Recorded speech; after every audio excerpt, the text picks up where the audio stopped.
Guys, IHSG baru saja crash cukup dalam dan kemarin sempat disuspend.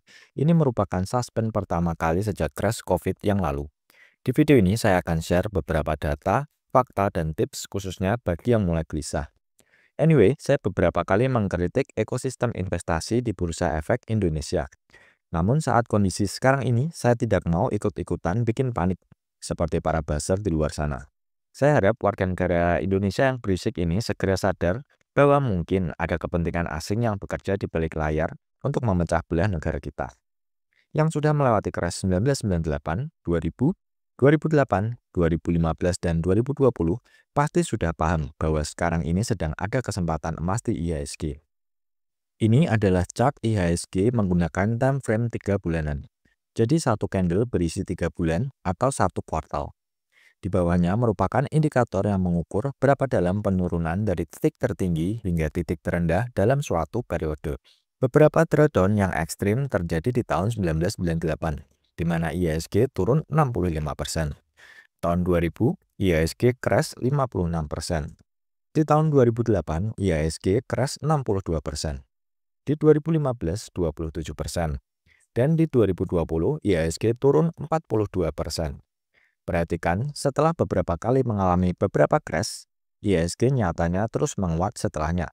Bahkan setelah 1998 hingga sekarang, IHSG memiliki rata-rata pertumbuhan 10% per tahun, mirip-mirip seperti S&P 500. Kalau teman-teman masih ingat, ternyata crash tahun 2015 itu terjadi di awal-awal Jokowi mulai menjabat sebagai presiden. Jika saya kulik-kulik berita di saat itu, kondisinya juga mirip-mirip seperti saat ini. Sentimennya juga di sekitar deflasi, pelemahan rupiah, dan ekonomi makro. Jika ada yang bilang hanya bursa kita saja yang ambruk, saya rasa itu kurang tepat karena S&P 500 saat ini juga koreksi. S&P 500 year to date turun sekitar 4,5% dan Nasdaq 100 koreksi sekitar 7%.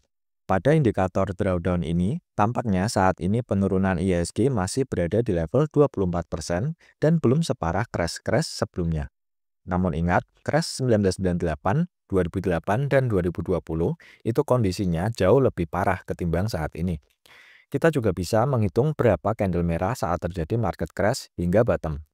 Jika kita perhatikan, di setiap crash rata-rata berakhir atau mencapai bottomnya setelah terjadi 2 hingga 3 candle merah.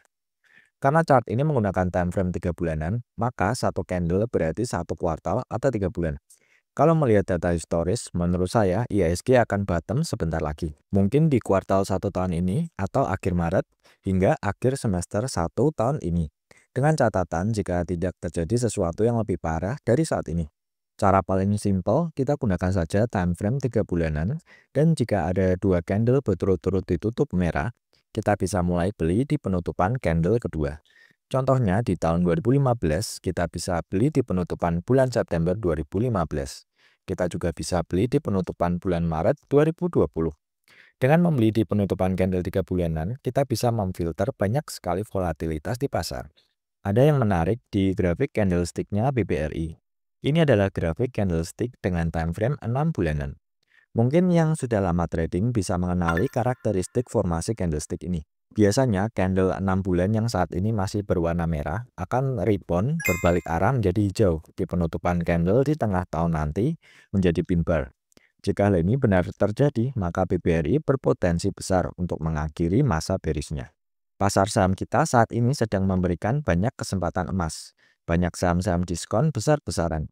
Namun kita juga tidak boleh salah memilih saham karena banyak saham yang pada akhirnya tidak akan pernah kembali ke all-time high-nya.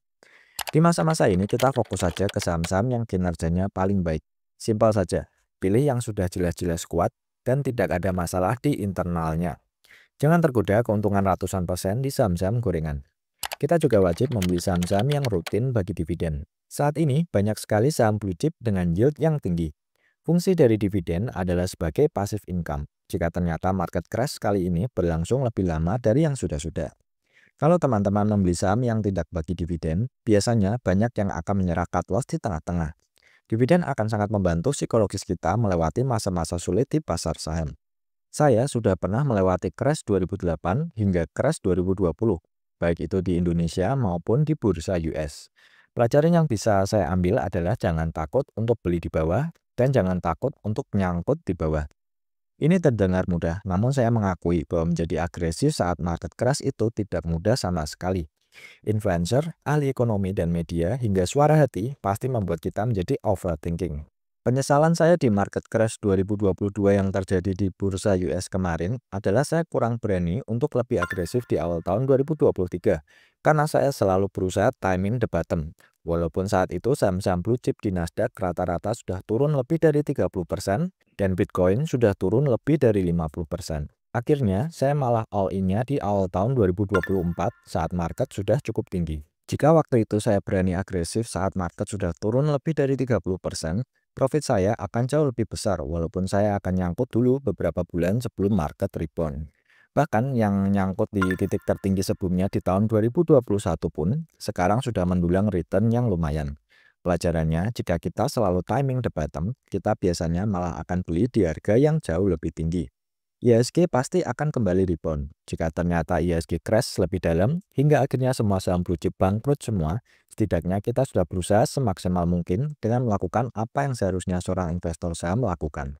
Oke guys, pokoknya jangan takut jika ingin agresif sekarang di saham-saham blue chip yang bagi dividen. Nyangkut sudah pasti, nggak ada yang bisa beli benar-benar di level terendah. Yang paling penting dan sudah pasti adalah kita tidak beli saat market sedang all time high. Tunggu saja beberapa bulan atau mungkin paling lama hingga 1 tahun. Market pasti akan kembali rebound dan mencetak all time high-nya kembali.